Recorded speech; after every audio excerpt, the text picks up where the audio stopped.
স্ত্রীরা টাকা ভাঙবে এটাই তো স্বাভাবিক। টাকা কামাই করার জন্য স্বামীরা তো রয়েই গেল। কি বলেন আপুরা? আপনারা কারা আমার সঙ্গে একমত অবশ্যই কমেন্ট বক্সে জানিয়ে যাবেন। আসসালামু আলাইকুম এভরিওয়ান, কি অবস্থা সবার? সবাই কেমন আছেন? আমি তো আলহামদুলিল্লাহ ভালো। নতুন আরও একটি ডেইলি ব্লগ দেখার জন্য সবাইকে ওয়েলকাম জানাচ্ছি। রাত 1:05 এত সুন্দর বৃষ্টি হয়েছে, আমি কিন্তু জানালার পাশে বসেই বৃষ্টি উপভোগ করেছি, সাথে ভিডিও করেছিলাম। সেই ভিডিওটা শেয়ার করতেছি না কারণ ভিডিওটা বেশ অনেক বড় হয়ে যাবে। রাতে আমি জানালার পাশেই বসেছিলাম আর বৃষ্টি দেখছিলাম। একদম 25 থেকে 26 মিনিটের মাথায় বৃষ্টিটা থেমে গেছে, তারপরেই আমি শুয়েছি।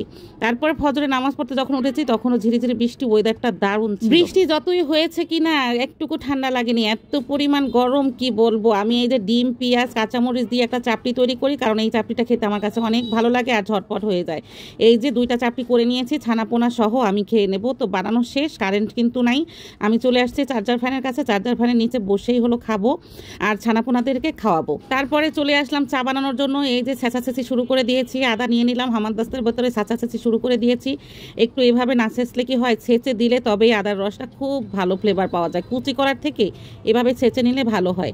তারপর এই যে এই টিপটটার ভিতরে ঢুকিয়ে দিলাম, কিউট একটা টিপট। তারপর চার ভিতরে ডুবিয়ে নিলাম, বেশ অসাধারণ লাগে। দুধ চায়ের ভিতরে আদা দিলে খেতে অসম্ভব মজা লাগে।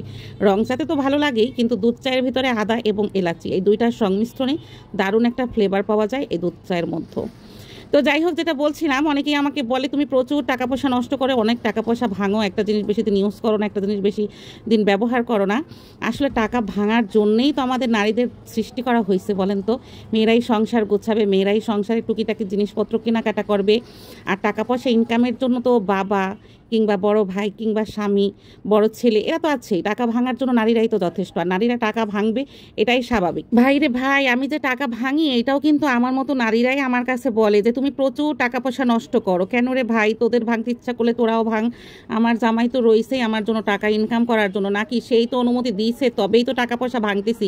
আমি তো চুরি করে ভাঙতেছি না, আমার নিজের স্বামীর ইনকামে টাকা ভাঙতেছি, একদম হালাল উপার্জন। ওকে, তো সেই টাকা ভাঙি কিন্তু আমি।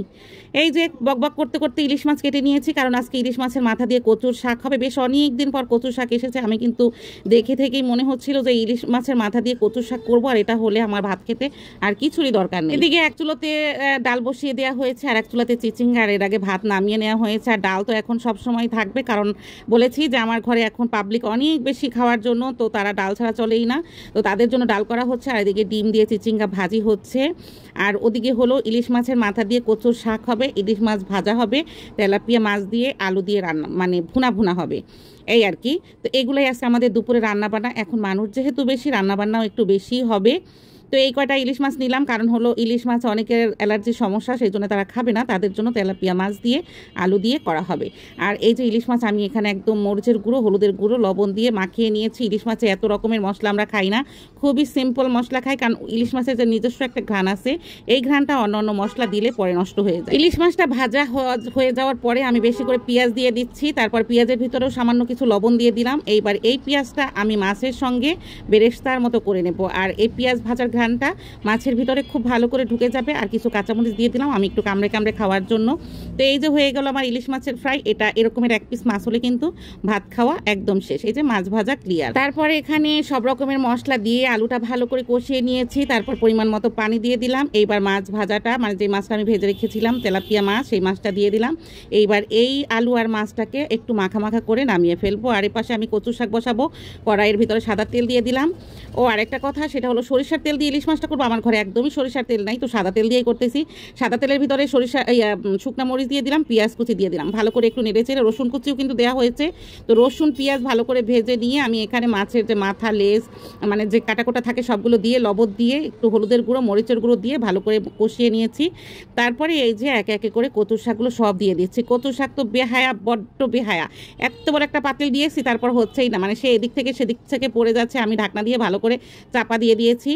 এদিকে এই তরকারিটা একদম হয়ে গেছে, বাটির ভিতরে নিয়ে নিচ্ছি। আর ওদিকে কচুর শাক আমার হচ্ছে। তো মাছটা এবার টেবিলে নিয়ে যাচ্ছি, কারণ আমার শোনাও হলো অলরেডি এসে পড়েছে। আর কচুর শাক এখনো আমার চুলায়, তো ওকে গোসল করতে বলছি বাবা গোসল করো, এর ভিতর আমার হয়ে যাবে। তো সবকিছু টেবিলে প্রায় আনা হয়ে গেছে। এদিকে আমার এই যে কচুর শাকের অবস্থাটা দেখেন, একদম সিদ্ধ হয়ে একটুখানি হয়ে গেছে। তখন পাতিলও ধরছিল না, আর এখন একদম একটুখানি। তো ছাদে গিয়ে লেবুর পাতা নিয়ে আসলাম, সেই লেবুর পাতা কুচি করে দিলাম। লেবুর পাতা কচুর শাকে দিলে কিন্তু খুব সুন্দর একটা ঘ্রাণ পাওয়া যায়। তো ইলিশ মাছ আর লেবু পাতা মিলে কচুর শাকটা যা হয়েছিল, জাস্ট ওয়াও। তো যাই হোক, আমান সোনাকে বলছিলাম, কিন্তু আমান সোনা সে বলে দিয়েছে সে কচুর শাক খাবে না, সে শুধু ইলিশ ভাজা আর ডাল দিয়েই ভাত খাবে। এই যে তাকে খাবার দিয়ে দিয়েছে, আর সে একদম 1:30-এই তাকে খাবার দিতে হয়, কারণ তার সময় মাত্র 30 মিনিট। এই 30 মিনিটে তাকে গোসল করতে হয়, খাবার খেতে হয়, তারপর মাদ্রাসায় যেতে হয়। আর মাদ্রাসা আমার বাসা থেকে খুবই কাছে, যেতে মাত্র 3 থেকে 4 মিনিট সময় লাগে, যা আমার ফ্লোরটা যেহেতু 4 তলায়, এখানে ওঠাটাই যতটুকু সময়। এই যে তাকে বলছিলাম যে আব্বু একটু কচুর শাক খাও, সে কিন্তু না কুচকে বলছিল যে না, একদমই কচুর শাক খাবে না, কারণ তার কাছে ভালো লাগে না।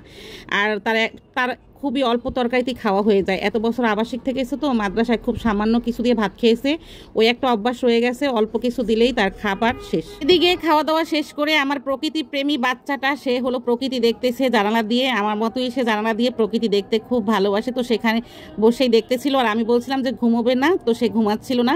তারপরে আমার পর পেয়ারা নিয়ে আসছিল, আমি এটা ধুয়ে নিয়ে আসছি। কামড়ে কামড়ে পেয়ারা খেতে আমার কাছে কিন্তু খুব ভালো লাগে, তো আমি একটু খাচ্ছিলাম। আর এটা দেখেই আমার ছেলের অবস্থাটা দেখেন, সে কেমন মুখটা ভার করে আমার সঙ্গে প্যা প্যা করা শুরু করে দিয়েছে, মানে কোনো শান্তি নাই, কারণ সে নিজেও পেয়ারা অনেক বেশি পছন্দ করে, আর আমার কাছে তো এই কাঁচা পেয়ারা হলে খুব ভালো লাগে। তো তার মুখের এক্সপ্রেশনটা দেখে আমি পেয়ারা তাড়াতাড়ি করে কেটে নিয়ে আসছি, এইবার তো সে মহা খুশি। তো যাই হোক, এই ছিল আমার আজকের শেয়ারিং, আশা করছি আপনাদের কাছে অনেক ভালো লেগেছে।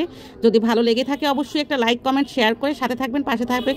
কথা হবে নেক্সট ভিডিওতে। আল্লাহ হাফেজ।